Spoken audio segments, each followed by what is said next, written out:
দুঃখের যেন শেষ নেই স্বামীহারা আখতারি বেগমের।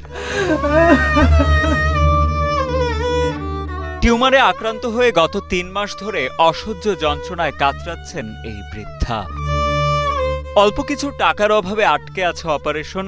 জীবন মৃত্যুর সন্ধিক্ষণে দাঁড়িয়ে আছেন আখতারি বেগম। ওনার একটা সমস্যা, ওনার নারীর সাথে টিউমার পেঁচায় গেছে। অনেক ডাক্তার, অনেক ট্রিটমেন্ট, আমরা এলাকাবাসী অনেক টেস্ট, সবাই 10 টাকা 5 টাকা যা পারি করে ওনার টেস্ট করানো হয়েছে। এখন ডাক্তার বলছে ওনাকে সার্জারি করাইতে হবে, এটা ঠাকুরগাঁয়ে সম্ভব না। ঠাকুরগাঁও শহরের গোবিন্দনগর মুন্সিরহাট ছোট কলোনির একটি বস্তিতেই বসবাস করেন বৃদ্ধা আখতারি বেগম।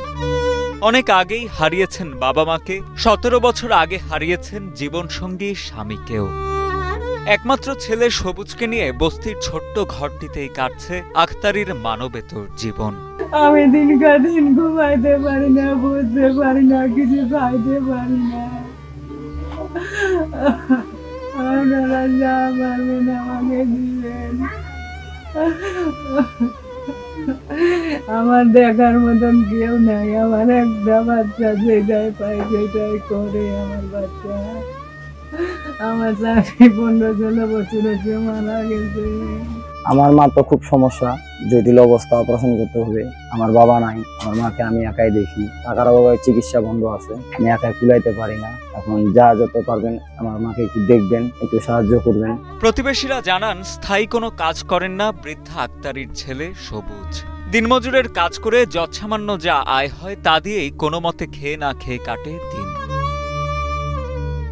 আক্তারি বেগম অসুস্থ হবার পর এলাকাবাসীর দয়াদক্ষিণায় কিছু পরীক্ষা নিরীক্ষা করা হলেও চিকিৎসকেরা জানান দ্রুত অপারেশন করা না গেলে তার শারীরিক অবস্থা আরও অবনতি হবে। অপারেশন ও অন্যান্য খরচ মিলিয়ে প্রয়োজন প্রায় 70,000 টাকা। কিন্তু অভাবের যে ঘরে নুন আনতেই পান্তা ফুরোয়, সে ঘরে বিপুল পরিমাণেই চিকিৎসা ব্যয় বহন করা অসম্ভব বিষয়। কালো আক্তারি বেগম খুব অসহায়, তার চিকিৎসার দরকার।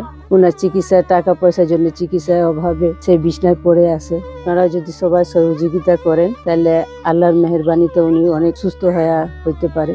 উনি অসহায় মানুষ, ওনার স্বামী নাই, ছেলে হচ্ছে দিনমজুরি। উনি চিকিৎসার জন্য আবেদন করতেছে টাকা, ওনাকে সহযোগিতা করবেন। এমত অবস্থায় সমাজের বিত্তবান ও সংশ্লিষ্ট কর্তৃপক্ষের সহযোগিতা কামনা করেন এলাকাবাসী।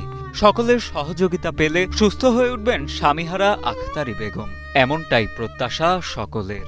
এখন উনি এমন পর্যায়ে গেছে, ওনাকে সুস্থ করার জন্য 70 থেকে 80,000 টাকার প্রয়োজন। আপনারা সবাই একটু হেল্প করেন, সবাই একটু ওর পাশে আগিয়ে আসেন, তাহলে উনি হয়তো বেঁচে যাবে। সুন্দর এই পৃথিবীতে আরো কিছুদিন বেঁচে থাকতে পারবে। যতদিন যাচ্ছে ধীরে ধীরে মৃত্যুর কোলে ঢেলে যাচ্ছে। ওনার আর্তনাদ আমরা এলাকাবাসী হয়ে আর সহ্য করতে পারতেছি না।